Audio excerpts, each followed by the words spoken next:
Hello food lovers, welcome to RPSS వారి రుచులు.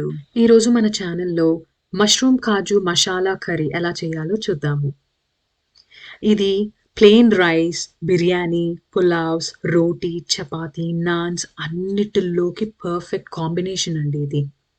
మరి సింపుల్ ఇంగ్రీడియంట్స్తో ఎలా చేసుకోవాలో చూద్దామా ఈరోజు. మష్రూమ్స్, మసాలాకి కావాల్సింది పచ్చి కొబ్బరికాయ, బిర్యానీ ఆకు, లవంగాలు, దాల్చిన చెక్క, జీలకర్ర, ధనియాలు, నువ్వులు, జీడిపప్పు, టమాటో, ఉల్లిపాయలు, పచ్చిమిరపకాయలు ముందుగా కోసి పక్కన పెట్టుకుందాము. అలాగే అల్లం వెల్లుల్లి పేస్ట్. ముందుగా ఒక ప్యాన్ తీసుకొని ప్రీహీట్ చేసి అందులో మనం ముందుగా తీసుకున్న డ్రై మసాలాలన్నీ కూడా రోస్ట్ చేసుకుందాము. లైట్ బ్రౌన్ కలర్లోకి వచ్చినంత వరకు మంచి సువాసన వస్తూ ఉంటుందండి. అలాంటప్పుడు మనం స్టవ్ ఆపుకొని పక్కకి తీసి పెట్టుకుందాము. అదే ప్యాన్లో 1 టేబుల్ స్పూన్ ఆఫ్ ఆయిల్ తీసుకొని ముందుగా చాప్ చేసి పెట్టుకున్న మష్రూమ్స్ని వేసుకొని ఫ్రై చేసుకుందాము. లైట్ బ్రౌన్ కలర్లోకి మారాక ఈ పుట్టగొడుగుల్ని తీసి పక్కన పెట్టుకుందాము. ఇప్పుడు అదే ప్యాన్లో ముందుగా తీసుకున్న క్యాష్యూస్, ఇక్కడ నేను 10 to 12 కౌంట్ తీసుకున్నానండి. వాటిని స్ప్లిట్ చేసి డీప్ ఫ్రై చేసుకోండి. లైట్ బ్రౌన్ కలర్లోకి మారాక ఇవి కూడా తీసుకొని పక్కన పెట్టుకోండి. ఇప్పుడు అదే ఆయిల్లో మనం ముందుగా చాప్ చేసి పెట్టుకున్న ఆనియన్స్ని వేసుకొని ఒకసారి కదుపుకొని 2 నిమిషాల పాటు లో ఫ్లేమ్లో ఫ్రై అవనివ్వండి. ఇందులో మనం ముందుగా దంచి పెట్టుకున్న అల్లం వెల్లుల్లి పేస్ట్ వేసుకొని అందులో పచ్చివాసన పోయినంత వరకు లో ఫ్లేమ్లో ఈ ఉల్లిపాయలు, అల్లం వెల్లుల్లి ఫ్రై చేసుకోండి.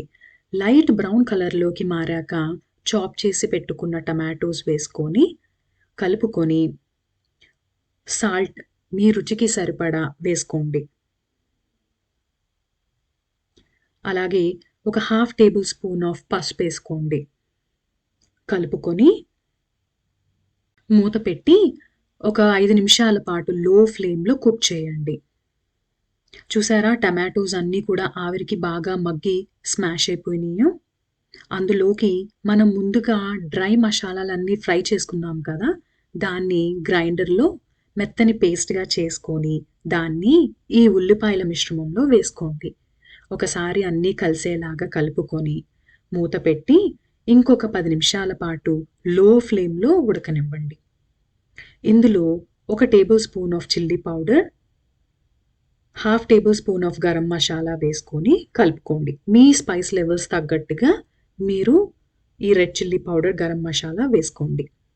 ఒకసారి కలుపుకొని మనం ముందుగా డీప్ రోస్ట్ చేసుకున్నాం కదా ఆయిల్లో, మష్రూమ్స్ అలాగే క్యాష్యూ, జీడిపప్పులు వేసుకొని ఈ మసాలాలో కలిసేలాగా కలుపుకోండి. మసాలా అంతా ముక్కలకి పట్టాక కొంచెం నీళ్లు వేసుకొని, నేను ఇక్కడ 1 గ్లాస్ తీసుకున్నానండి. మీ గ్రేవీ కన్సిస్టెన్సీ బట్టి మీరు వేసుకోవచ్చు. మూత పెట్టుకొని మరొక 10 నిమిషాల పాటు మీడియం ఫ్లేమ్లో ఉడికించుకుందాము. తెరిచి చూస్తే మన గ్రేవీ దగ్గరికి అయింది, చూసారా, నీళ్ళను పీల్చుకొని. ఇప్పుడు ఇందులో మనం కస్తూరి మేతి 1/2 టేబుల్ స్పూన్ శుభ్రంగా మెదిపి వేసుకోండి. అలాగే ముందుగా కోసి పెట్టుకున్న కొత్తిమీర, curry leaves and green chillies వేసుకొని ఒకసారి కదిపి మరొక 10 నిమిషాల పాటు లో ఫ్లేమ్లో ఉడికించుకోండి. చూసారా, ఆయిల్ అంతా మన కర్రీ నుంచి సపరేట్ అయ్యింది. అలా సపరేట్ అయ్యాక స్టవ్ ఆఫ్ చేసుకొని కర్రీని సర్వింగ్ బౌల్లోకి తీసుకుందాము.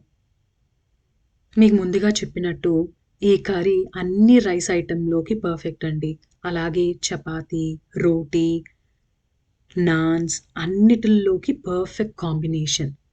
చూస్తేనే నోరు ఊరిపోతుంది కదా. ఇంకా లేట్ ఎందుకు, మీరు కూడా ట్రై చేసి ఎలా వచ్చిందో నాకు కమెంట్స్లో చెప్పండి. ఈ వీడియో మీకు నచ్చినట్టయితే please subscribe to my channel. Do like and share with your family and friends. Thank you.